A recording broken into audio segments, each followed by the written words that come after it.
Hey, welcome back, class. This is Dominick Summers with part 2 of the Adaptive Management Plan for Northern Snakeheads in the Tidal Potomac watershed. Here's a quick topic overview of what was covered in the previous presentation. Northern snakeheads are an invasive species first discovered in the Potomac River in 2004. They have since established reproducing populations and spread to other nearby waterways in several states. Northern snakeheads are an invasive management concern because they may outcompete native fish species for food and habitat and also have the potential to introduce foreign diseases. Northern snakehead management involves a multi-jurisdictional management approach involving many key stakeholder groups. These stakeholder groups represent commercial fishermen, recreational fishermen, and wildlife biologists alike. Key stakeholders include Maryland Department of Natural Resources, Virginia Department of Wildlife Resources, Pennsylvania Department of Conservation and Natural Resources, West Virginia Division of Natural Resources, District of Columbia Fisheries and Wildlife Division, Potomac River Fisheries Commission, and several others. The Potomac River Fisheries Commission will be the chief stakeholder for this adaptive management plan. The Potomac River Fisheries Commission is the Maryland-Virginia bi-state regulatory authority for fishery matters in the mainstream tidal Potomac River from Washington, D.C. to the Chesapeake Bay.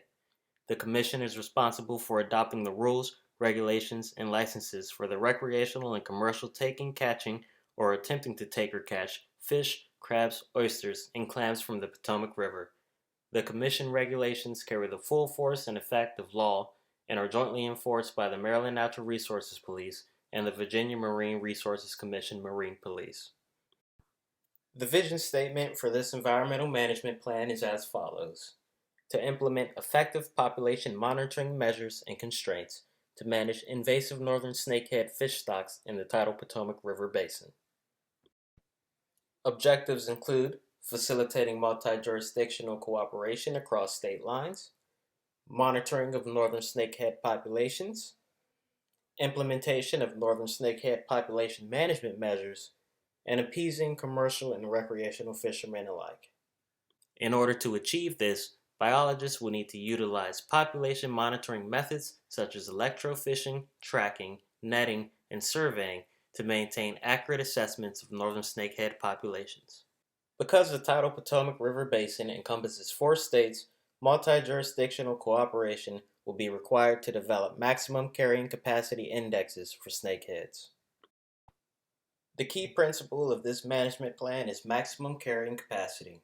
Carrying capacity can be defined as a species' average population size in a particular habitat. The species' population size is limited by environmental factors such as adequate food, shelter, water, and mates. If these needs are not met, the population will decrease until the resource rebounds. For this management plan, we're going to introduce another variable, which is the population size of native fish species, such as largemouth bass. The goal is to maintain snakehead fish stocks at their maximum carrying capacity without adversely impacting native fish species. The graph pictured shows population size over time. As population size increases, there becomes a point where it reaches and exceeds maximum carrying capacity.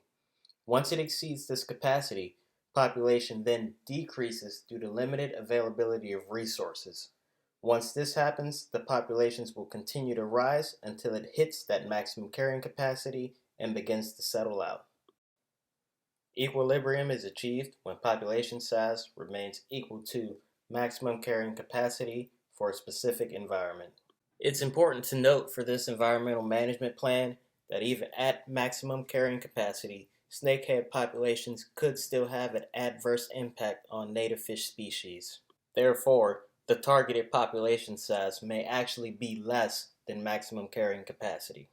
Wildlife biologists will have to continue to monitor population sizes of both northern snakeheads and native fish species in order to determine the relationship between the two. Thank you for watching. Be sure to leave any questions or comments in the discussion section below, and I'll be happy to answer them. Have a great day.